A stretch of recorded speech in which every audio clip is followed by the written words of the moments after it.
tercinta, kami sekarang berada di Desa Jambuer, Kecamatan Kromengan, tepatnya di lereng Gunung Kawi. Kami akan mewawancarai Ibu Supini yang mana beliau mengidap penyakit asam urat. Assalamualaikum.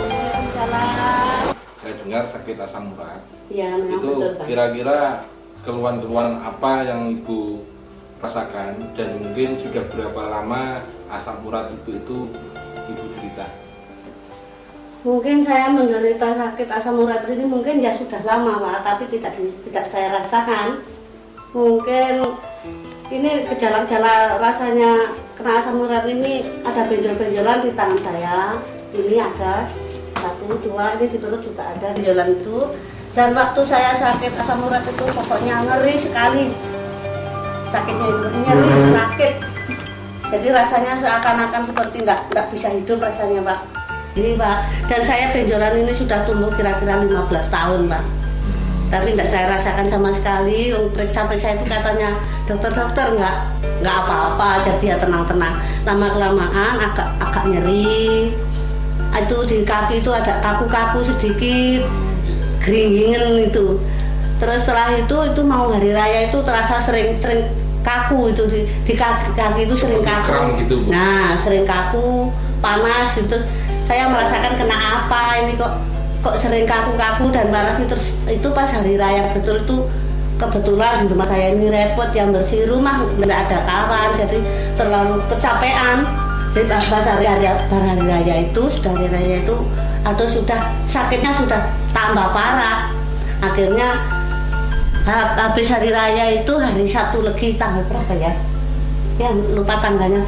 Itu mulai saya nggak bisa jalan itu Pak. Sakitnya sudah nyeri sekali. Saya bersih-bersih di karangan itu sudah nggak bisa jalan sudah. Ya itu sudah. Seperti orang lumpuh. Iya, nggak lumpuh tapi untuk jalan tuh nggak bisa kakinya Pak. Iya sakit. Berarti bengkak-bengkak itu. Nggak sampai bengkak Pak, tapi nggak. Rasanya berat gitu. Nah, iya berat sekali ya. Tapi saya sorenya itu masih nekat bisa sembahyang ke masjid. Jadi setelah sembahyang itu berdiri tuh ya ampun berat sekali ya mau berdiri itu berat sekali. Jadi saya ya malah susah sekali. Terus bagaimana ini? Terus saya lari ke Pak Bonco itu. Pak saya ini mati atau hidup mosok bodoh penjenengan Pak. Kulo ngaten lah. Rasanya nggak bisa berjalan tuh ya pernah, tapi ya bukan sakit ini Pak, ya sakit biasa-biasa itu aja. Setelah merasakan sakit yang ini, saya sudah pokoknya pasrah sama Pak Ponco. Kalau bisa Pak, saya itu jangan sampai masuk rumah sakit, sebab saya tidak punya keluarganya cuma anak saya dan ibu saya sudah jemput. Jadi bagaimana saya jadi masuk bodoh Pak penjenengan, kulo pati uripe masuk bodoh penjenengan, lajeng kulo ngaten terus sampun. Pak Ponco itu di sini pekerjaannya sebagai apa, Bu? Petugas kesehatan desa, Pak. Oh, petugas kesehatan desa seperti mantri gitu. Nah, Pak Mantri. Mantri ya. Ya, Pak Mantri. Terus setelah berubah ke Pak Ponco, Bu, ya.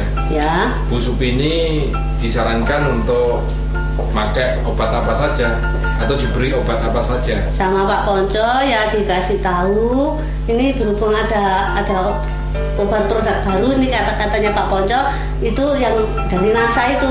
Ya saya manut saja Pak sama Pak Ponco, pokoknya saya pasrah ya, apa yang disuruh konsumsi saya turuti saja. Jadi akhirnya ya sekarang saya ini enak ini Pak, berkat dari NASA ini.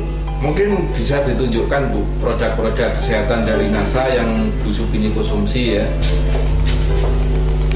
Ini Pak yang saya konsumsi dari NASA yang Pak Ponco memberitahu itu, ini dari klorofil, beras merah, lecitin dan wangte ini Pak.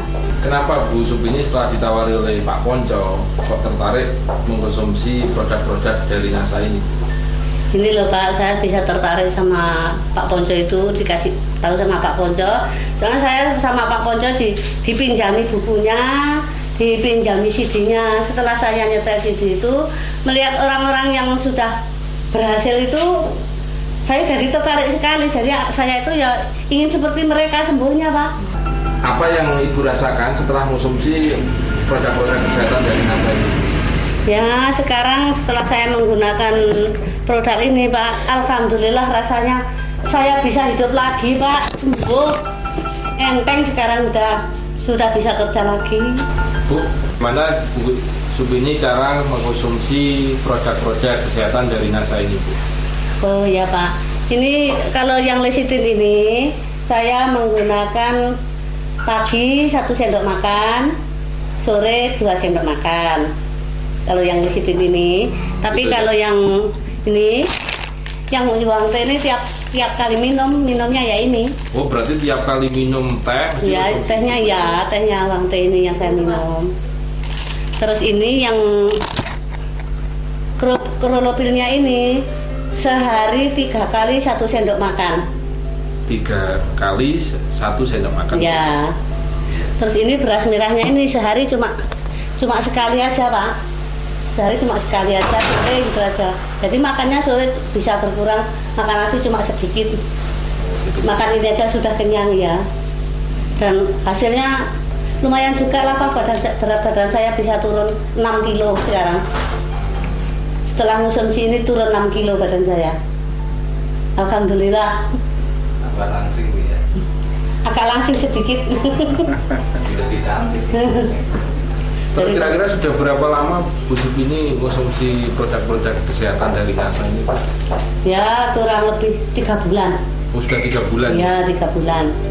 Waktu Ibu pertama kali minum klorofil atau waktu pertama kali minum lecitin itu bisa langsung dirasakan atau bagaimana Bu? Waktu pertama kali? Pertama kali itu sehari, 2 hari, 3 kali itu sakitnya bukan main, Mas. Begitu minum. Tapi ya minum lecitin itu sehari, 2 hari, 3 kali hari itu sakit sekali.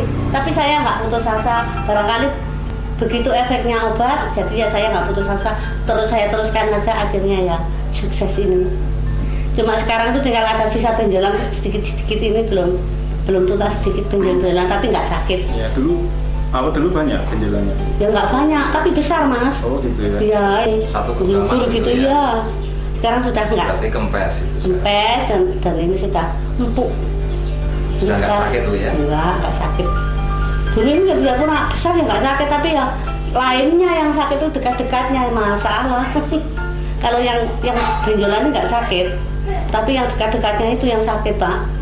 Terus kan Berat sekali, nggak untuk jalan tuh nggak bisa. sekarang sudah enak sekali. Ya sudah bisa kerja lagi. Untuk lari-lari bisa Bu? Bisa, sudah sembahyang sudah normal lagi.